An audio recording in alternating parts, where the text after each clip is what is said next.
আমি সুমিতা চলে এসেছি আবার একটা ব্লগ নিয়ে।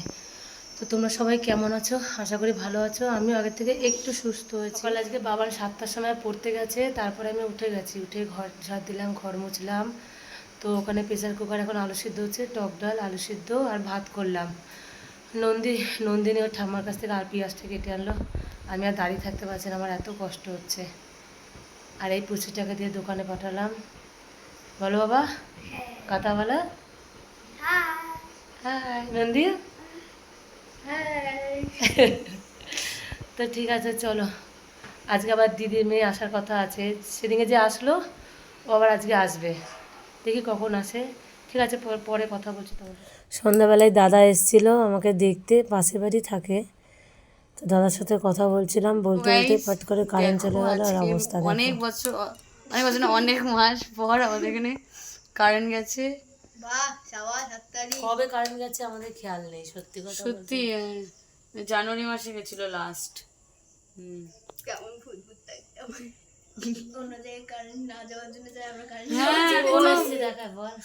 ও আর আমাদের সেই বিখ্যাত মানুষের আবার চলে এসেছে, যাকে নিয়ে কমেন্ট এসেছিল, ও কি এখানেই থাকে? হ্যাঁ, ও এখানেই থাকে। ও এসে নিয়ে বলছি কি যে চলে এসেছে, আমি বাড়িতে ঘুরতে গেছিলাম। মানে ওর বাড়িটা হচ্ছে ওর না, ওর বাড়িটা হচ্ছে ওর ঘুরতে যাওয়ার জায়গা। আমাদের সোম বাবা, এটা হচ্ছে আমাদের ডোম, এটা হচ্ছে আমাদের খুব তাড়াতাড়ি বাচ্চা পার্টি একটা হবে। খুব তাড়াতাড়ি একটা বাচ্চা পার্টি হবে। ইয়া সেটা ওটা অ্যানাউন্স করবো না, ওটা বলে দে। ও আচ্ছা, ওটা হ্যাঁ, ওটা তো বলে দিলাম। খুব তাড়াতাড়ি একটা বাচ্চা পার্টি হবে, খাওয়া দাওয়া হবে। ওই ভিডিওটা খুব তাড়াতাড়ি আসবে। তারপর খাওয়া দাওয়া হবে। ক্যামেরায় লাইট মারে নাকি ও? ক্যামেরায় লাইট মারলে ভূতনি হয়ে যাবে এরকম করে। হ্যাঁ, এবার সুন্দর এসছে। না ঝড় না বৃষ্টি, তাও মানে কারেন্ট চলে গেল। বাইরের কোনো হেভি হাওয়া দেবে, জোনাকিদের। আমার শরীর এখনো খারাপ। কবে যে ভিডিও এই যে এখন আমাদের রুগী, এই কই রুগী কই, রুগী এখনো অসুস্থ। চলুন হসপিটালে। ওর কথা শুনে আমাদের ফোন পড়ে গেল, বলছে চলুন হসপিটালে। কে জোক মারা, आज कभी झुकेगा नहीं साला।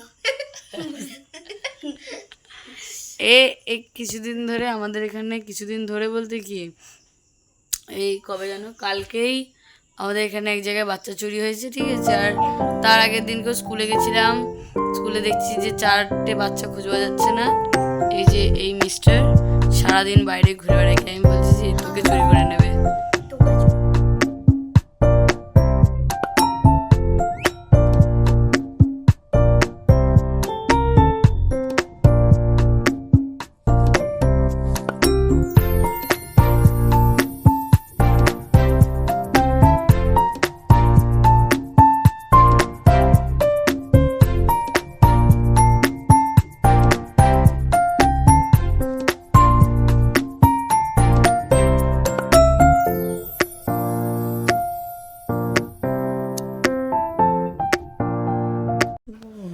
তো রাত্রে রান্না সেরকম কিছু করিনি আমি, আমার শরীর খারাপের জন্য।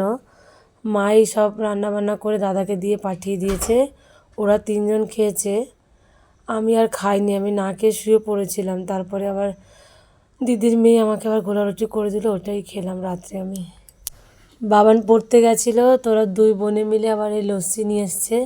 তো রাত্রে 2জন মিলে খাচ্ছিলো। তো আমাকে বললো, আমি না ঠান্ডা লেগেছে এমনি, তার মধ্যে আবার খাবো, ওই জন্য আর খাইনি।